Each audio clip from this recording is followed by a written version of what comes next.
ये वो जगह है जहाँ पर नई बस्ती ठाठरी, जहाँ 21 के करीब जो स्ट्रक्चर हैं उनको गैर महफूज करार दिया गया है।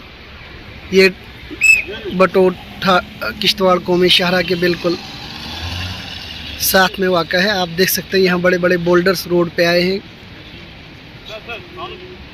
तहम रोड को जो है बहाल रखा गया है।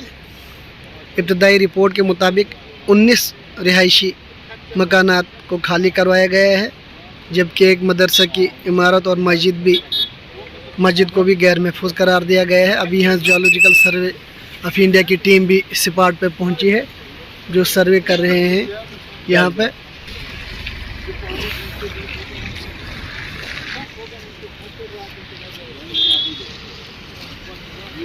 आज ये तीसरा दिन है और यहाँ काफ़ी बड़ी बस्ती है और आलमोस्ट सभी मकानों में बड़ी बड़ी दरारें पड़ गई हैं।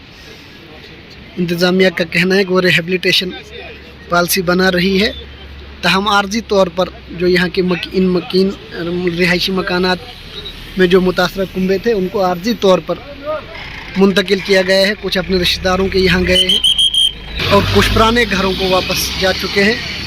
आपको बताते चलें यहाँ के जो मैक्सिमम जो ये मकीन है, ये आसपास के जो दूर दराज इलाके हैं वहाँ से होकर यहाँ आए हैं और यहाँ बसे हैं।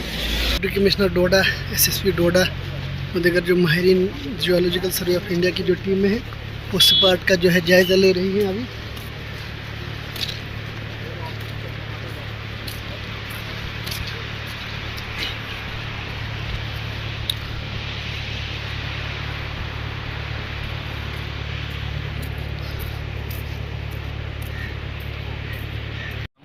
अभी मैंने मुलाकात की है, तो अभी हम उनसे बैठ के बात करेंगे। वो एक्सपर्ट्स हैं और एक्सपर्ट एडवाइस के बेसिस पे ही हमारी आगे की कार्रवाई होगी।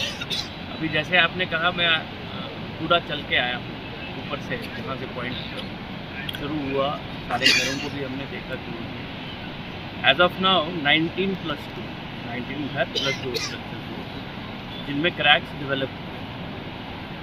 कल शाम या देर रात के बाद कोई नया क्रैक अभी तक जो हम कॉन्स्टेंटली मॉनिटर कर रहे हैं नहीं हुआ। जियोलॉजिकल सर्वे वाले भी बताएंगे, मैंने अपने सुपरिटेंडिंग इंजीनियर को भी बताया कि वो रेक्टेंगल बनता है या स्क्वायर बनता है, red mark, so that we are able to monitor it on hour by hour, minute by minute.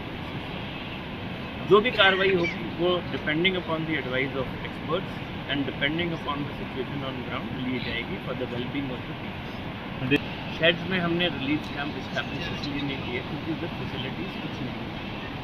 मैंने SDM ठाठरी को कहा था कि हाई स्कूल या हायर सेकेंडरी स्कूल जो भी अवेलेबल है, जहाँ पे वॉशरूम फैसिलिटीज़ है, पावर सप्लाई है, वाटर कनेक्टिविटी है, वो इस्टेब्लिश किया जाए। तो हमने वही किया, बट कुछ लोग वहाँ चले गए। हमने उनको कहा है कि अगर इसको लिवेबल बनाना है 2-4 दिन का, एक दिन में आपको पता है बाथरूम इस्टेब्लिश नहीं होगा, पावर फिटिंग नहीं होगी, but most importantly we created a relief camp for them in the school. वहाँ पे खाना भी है। कल मेरे SDM स्वयं, जब वो लोग नहीं आए तो उनके पास खाना लेके गए, तो हम उनके लिए बैठे हैं, तत्पर हैं।